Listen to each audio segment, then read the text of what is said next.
Hello guys, so here is Josh from the forum. I want to show you a little bit what I've been working on during the last days or even weeks. It's a pretty nice Mosaic script which handles MIDI, and I need some help and some inspiration on how to solve some of the remaining issues. I have posted already a few questions on the forums, and you guys have been incredibly helpful, so thank you so much for that. I would have given up long time ago without your help.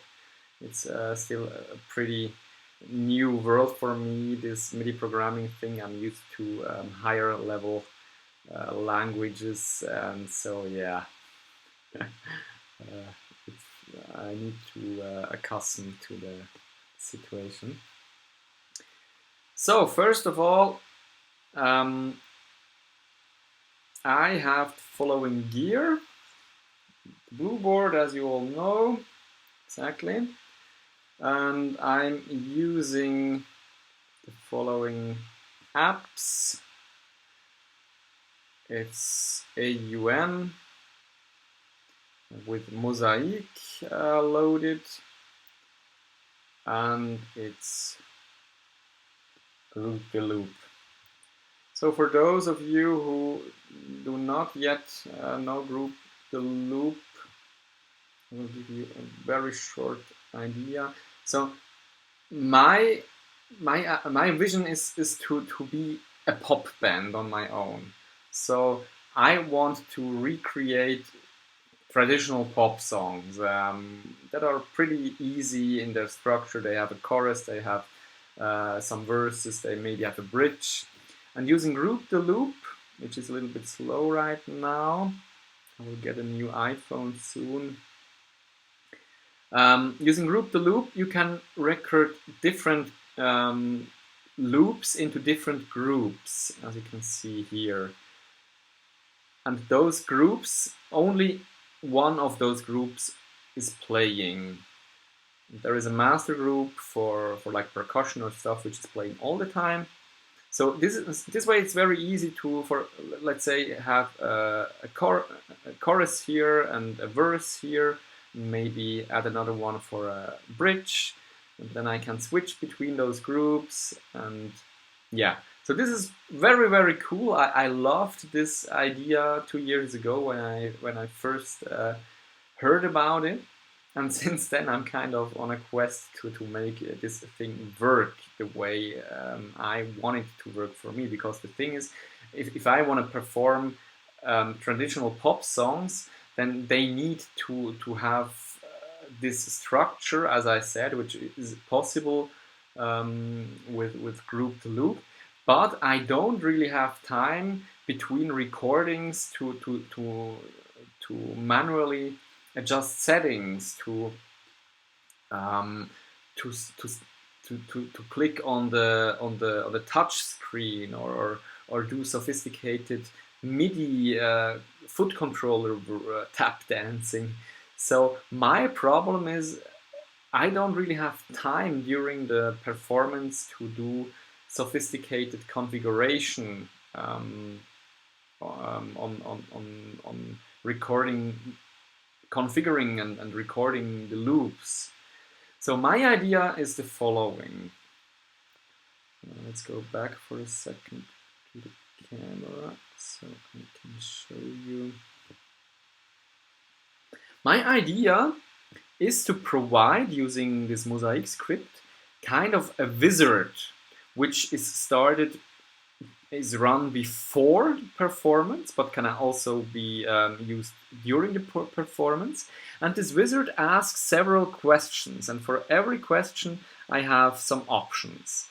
So it starts asking for which loop I want to select, then it goes to which group, what clock length I need, etc., etc. So it goes from top to bottom, and when it reaches the end, it restarts at the very beginning.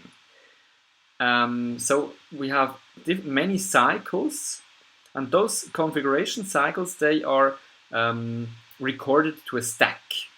So they are kind of piled up on top of each other onto a stack.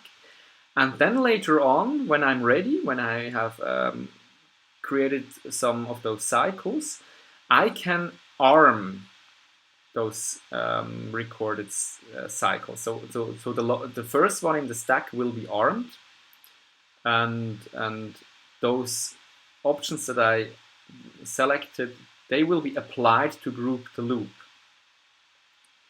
So this makes it very easy to create a basic looping configuration timeline kind of, which then can be selected during performance by the press of a single button. Exactly. So before I dive more deeply into this, just one detail. So the green ones, they mean short tap. Yellow one means medium tap, which is 1 beat. And orange means long tap, which means 4 beats. So green one would be simply tapping very quickly on the blue board. The yellow one is like 1, 2. And the orange one would be 1, 2, 3, 4. Something like that. So I have 3 different tap styles. Now let's just for a moment go through the options. First, the script asks me for the loop, so I can single tap on ABC for 1, 2, or 3, or I can medium tap on A to select loop number 4. Then the same for the group. I can single quick tap or medium tap for main group 1, 2, 3, 4, or 5.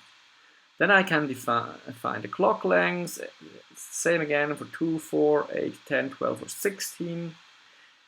Then I can decide which instruments or microphone will be sent to group the loop, because group the loop records the stuff.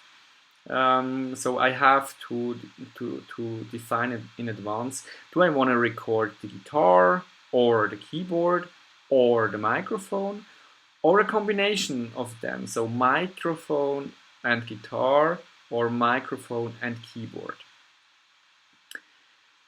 So depending on what I've selected up here, guitar, microphone, or keyboard, I will have an instrument effect. So I can select for guitar, for example, a bass effect in tone bridge. I will use tone bridge for that, or a similar amp modular, or whatever, a heavy metal guitar effect.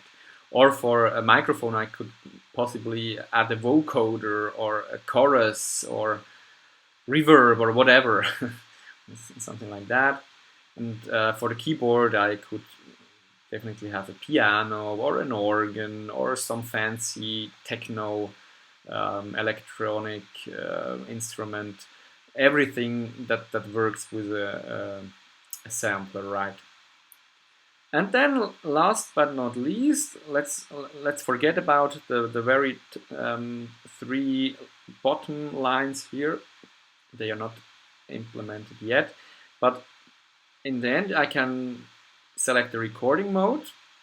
So I can say record or overdub, or record or mute, or record and select next. So these are the basic options that Group to Loop is providing. So when I have selected this last option, the wizard restarts at the top and goes through again and again and again and again. And as soon as I'm ready to start the performance, I can press the D button. And then, as I said, the very first configuration will be applied to Group to Loop. And afterwards, I can press D again, and the next configuration will be applied to Group to Loop, etc., etc.